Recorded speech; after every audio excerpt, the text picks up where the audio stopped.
Ni selepas berapa minit aku tinggal, aku bagi mendap semua. So senang, dia punya tai-tai habuk-habuk ni semua kita boleh sedut.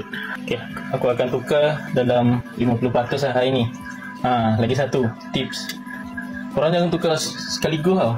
Okay, aku akan keluarkan dalam 50% je daripada air ni, dalam separuh lah, sebab dah 2 minggu aku tak water change. Lepas tu ni sekali gosok kan, sental kan. So aku akan buang 50%. Letak pipe ni untuk air masuk. Aku gunakan filter air lah. So aku tak perlu tambah klorin lah, sebab air yang dah filter ni tak ada klorin dah. Sambil tunggu air ni penuh, tak cerita lah sikit.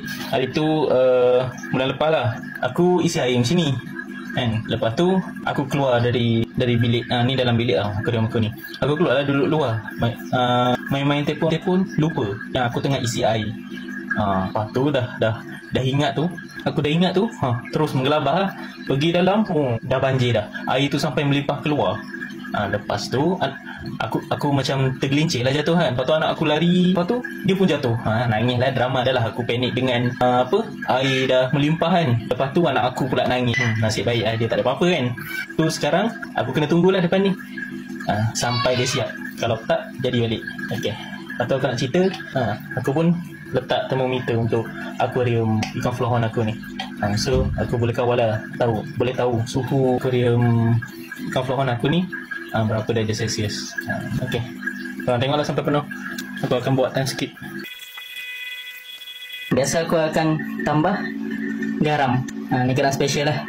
Ini rahsia aku, air Stygian ni aku letak dalam 2 biji garam mineral. Aku gunakan garam mineral. Lepas tu bagi garam tu larut dulu. Nanti aku akan add on BSP Plus. Aku dah memang guna ni untuk akuarium air tawar. Aku gunakan ni BSP Plus. Dia bukan BSP biasa tu, dia ada kandungan lain lagi lah, vitamin, lepas tu anti white spot. Okay korang, garam dah larut. Aku nak letak BSP Plus. Okay, korang boleh baca dekat sini. Sukatan dia dah ada lah. Ni berapa ml untuk tank ni lah. Tak perlukan macam BSP biasa tu dalam 50 ml untuk satu tank ni. Aku punya ni aku pakai 10 ml untuk 2 tank ke bawah. Aku akan letak 10 ml untuk 2 kaki setengah. Okay, jom. Macam biasa, sebelum guna kita kena goncang dulu. Dia ada penyekat jugalah.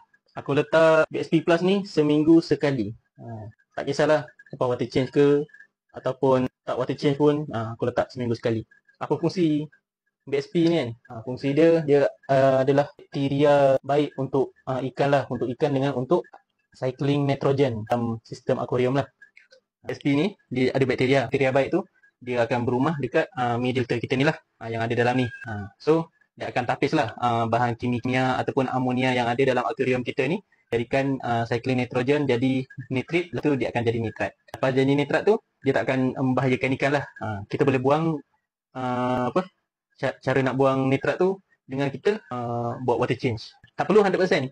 Kita water change 20%, 30%, 50%. Bagus untuk ikan. Okay korang, maaf lah video ni panjang sikit.